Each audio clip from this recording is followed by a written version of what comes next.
मेरा नाम है रमशा इकबाल और आज हम लोग chapter number 1 the science of biology का लेक्चर नंबर 9 स्टार्ट करने वाले हैं। और आज हमारा टॉपिक जो लास्ट टाइम हम लोगों ने स्टार्ट किया था वो था malaria and example of biological method.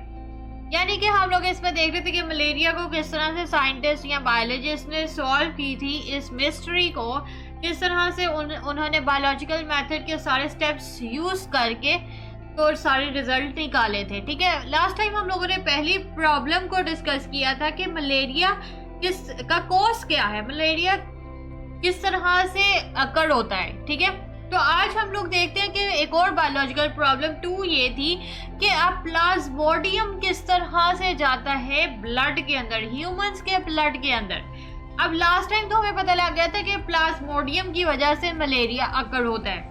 ठीक है, अब प्लाज्मोडियम ह्यूमंस के अंदर किस तरह से जाता है, अब ये थी नेक्स्ट प्रॉब्लम। ठीक है, लास्ट टाइम हम लोगों ने जो 2 ऑब्जर्वेशंस अगर आपको याद हो तो हम लोगों ने डिस्कस की थी कि एक तो ये थी कि मलेरिया और मार्शी एरियाज का कोई रिलेशन है। ठीक है, मलेरिया का भी और मार्शी एरियाज के साथ कोई कनेक्शन है। और दूसरी ऑब्जर्वेशन ये थी कि मलेरिया जो है वो मार्शी एरियाज के वाटर से अकर नहीं होता, यानी कि मार्शी एरियाज का जो पानी है उससे मलेरिया अकर नहीं होता, लेकिन मलेरिया और मार्शी एरियाज का कोई कनेक्शन है। ठीक है, तो अब बायोलॉजिस्ट ने जो अब ऑब्जर्वेशन निकाले इस प्रॉब्लम की, एक था फिजिशियन था 1883 में AFA किंग, उसने 20 ऑब्जर्वेशंस लिखी थी।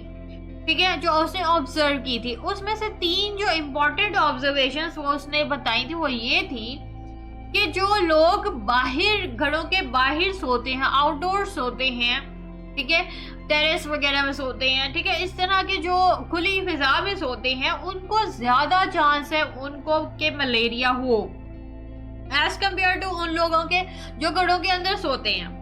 ठीक है, दूसरी उसने ये निकाली थी ऑब्जर्वेशन कि मलेरिया जो है उन लोगों में कम अकर होता है जो कि फाइन मस्किटो नेट्स के अंदर सोते हैं, यानी कि मस्किटो की जो नेट्स होती हैं उनके अंदर जो लोग सोते हैं उनको मलेरिया कम होता है एज कम्पेयर टू के जो वैसे ही सोते हैं बगैर किसी नेट्स के।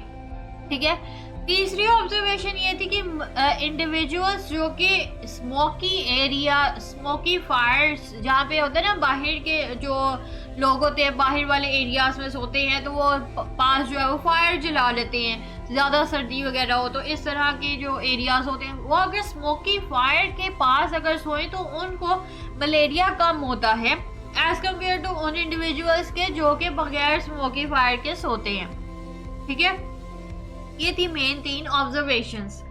अब हाइपोथेसिस ये निकल रही थी कि अंडरस्टूड सी बात थी कि ये प्लाज्मोडियम कौन ट्रांसमिट कर रहा है, ये मॉस्किटोज ट्रांसमिट कर रहे हैं।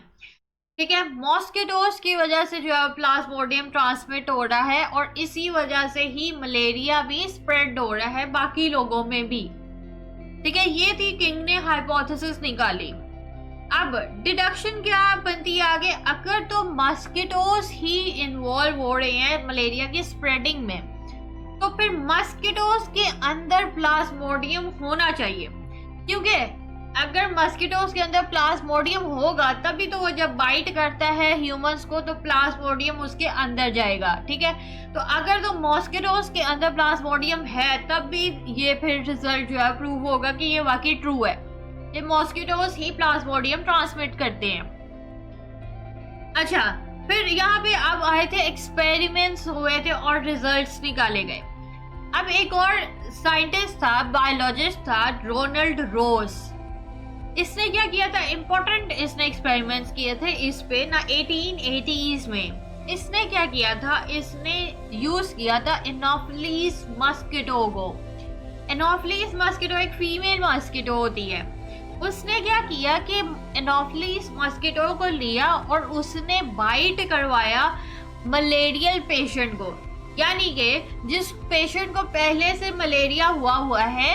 अब होगा ये कि जब उसने मलेरिया के पेशेंट को बाइट करवाया तो वो उसने बाद में क्या किया, मस्किटो को किल कर दिया। जब उसने मस्किटो को किल किया और फिर उसने देखा कि उसके स्टमक के अंदर प्लाज्मोडियम प्रेजेंट था और वो अंदर मल्टीप्लिकेशन कर रहा था। ठीक है, अच्छा अब उसने क्या किया, एक और एक्सपेरिमेंट परफॉर्म करने की उसने कहा कि जरूरत है। उसने क्या किया कि अब जो इन्फेक्टेड मस्किटो है यानी कि जिसके अंदर प्लाज्मोडियम प्रेजेंट है, उसने वो ये चाहता था कि अब किसी हेल्दी पर्सन को बाइट करवाए। अगर तो उसको मलेरिया होगा तो ये प्रूव हो जाएगा कि वाकई ये मस्किटो ही ट्रांसमिट कर रहे हैं। लेकिन इस तरह के एक्सपेरिमेंट्स के लिए वो ह्यूमंस को डायरेक्टली यूज नहीं कर सकता था। ठीक है, तो उसने एक और एक्सपेरिमेंट किया। उसने क्या किया, स्पैरोस को यूज किया। अब इस टाइम इस मर्तबा उसने एक फीमेल मस्किटो ली थी जिसका नाम था क्यूलक्स मस्किटो।